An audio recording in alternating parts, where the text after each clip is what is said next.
Well, at one and the same time you're playing a part, but you're also, in essence, playing yourself. At least a member of your family. Anyway. Yes, I truly am. My grandmother and I were very, very close. And so from this moment on, I am Ruby Lambert. I was born in Indiana, and I fell in love quite young. And my father moved to Chattanooga in 1915. Before that, I was a very well-known school teacher. I had accepted the excellence, the certificate of excellence from the state of Indiana. I was making $20 a month. I had been making $15, but I got a raise after I got that, and I lived with a family there. But all in all, love was the thing. At 14, I sang in the choir. I sang opera then. I could play the organ and the piano. But Leo Lambert, always stealing my hymnal, was the love of my life. And so when my family moved to Chattanooga, I was devastated. That was 1915, and Leo chased me and caught me. And I was so happy. And in 1916, we got married in Chattanooga, on Eastdale Methodist Church. And how old were you at this point, Ruby? At this point, when I got married, I was 20, and it was on my love's birthday, and he was 21. So at what point were you a successful teacher? Before you got married or afterwards? Before I got married. From the So time how I old was were you started teaching then? 16. Really? Yes, I had completed high school. I was going in Muncie, Indiana. I was going to college, and I got my teaching certificate. I taught in a one-room school, grades 1 through 8. So you were just a tad older than the people you were teaching? Exactly. And then your family moved to Chattanooga and took you with them? Yes, yes. Did you start teaching here again? I did. I taught here. I also, I was doing piano lessons. I also taught voice. But basically, music was my thing, and that's what I got into. I sang on the stage at the Tivoli when it was open in 1921. Actually, my family would move their furniture to the Tivoli when they would have plays there and put our living room furniture on the stage. So low-budget operation. It was, well, there was just no other available resources, so there we went. But it was fun. It was good. So you had known Leo in Indiana? Yes. And the two of you had grown up together? Pretty much. Once he started going to my church, we had lived about 30 miles apart, which was way far. But you were teenagers? Yes. How did the family feel about Leo making his amorous attentions to you at that age? Well, is that something that people accepted, or was it frowned upon? It was frowned upon, but my father, who was part Indian and part French, loved farming, and Leo knew everything there was about plants. And he would come to see me, and my father and Leo would be out talking about plants, animals, and insects. So that's kind of how we worked it. They got to be buds. Yes. So Leo comes to Chattanooga, chasing his love. Yes. You get married. Yes.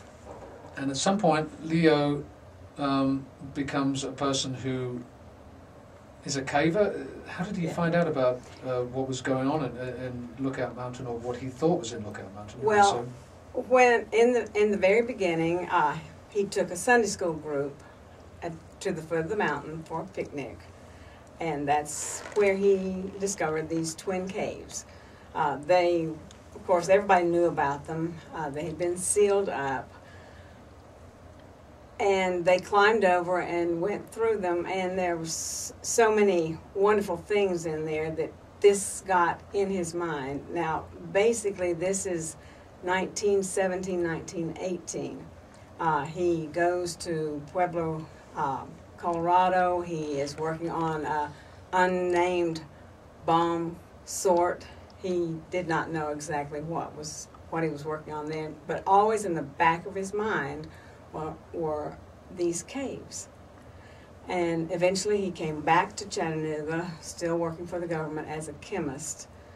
And then he had what he called a vision, and he said a vision is a glimpse from God of what God has planned for you. And he said his vision is to open these caves. So then he went seriously about raising the revenue. And okay, so I'm trying to get the timeline straight here. Leo was about the same age as you?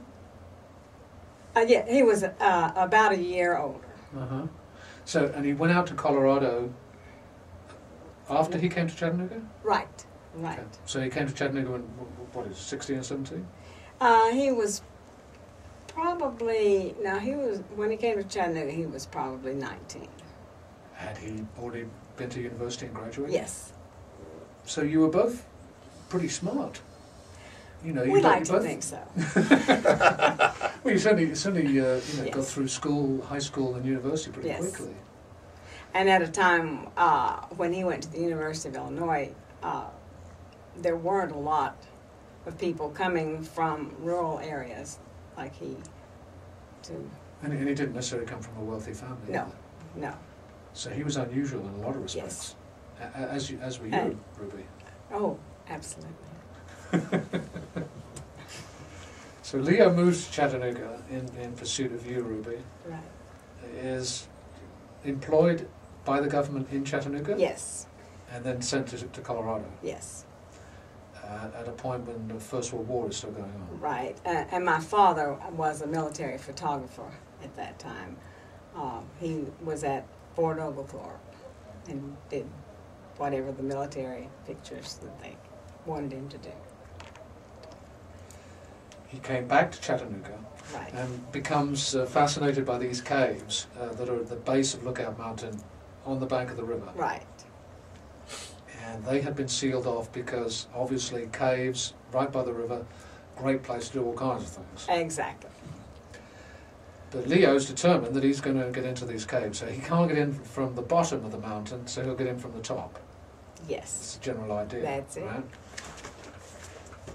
So where does he go from there? He's got an idea, but that's it. So at this point, it's just an idea, isn't it? What he does, he goes down to Moccasin Bend, and he does what he calls eyeballing, where he needs to sink this shaft, how many acres he needs to purchase, and how much this is going to cost. And he figures it's going to cost about $250,000. He figures he needs 30 acres going up the side of the mountain.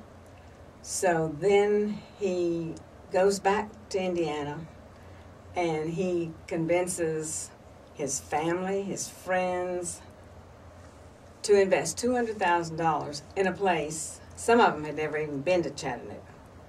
They had no idea, but he had such charisma that they invested. And when he came back here, Adolph Hawks and some of the other people in Chattanooga were so impressed that he was able to raise the $200,000 that they gave him the $50,000, and he began. At which point he began to build what we now know as Ruby Falls. Right. And we'll leave it there. Let people find out the rest from you. Yes. All right, back to you, Barbara. I guess we'll introduce Carl next then.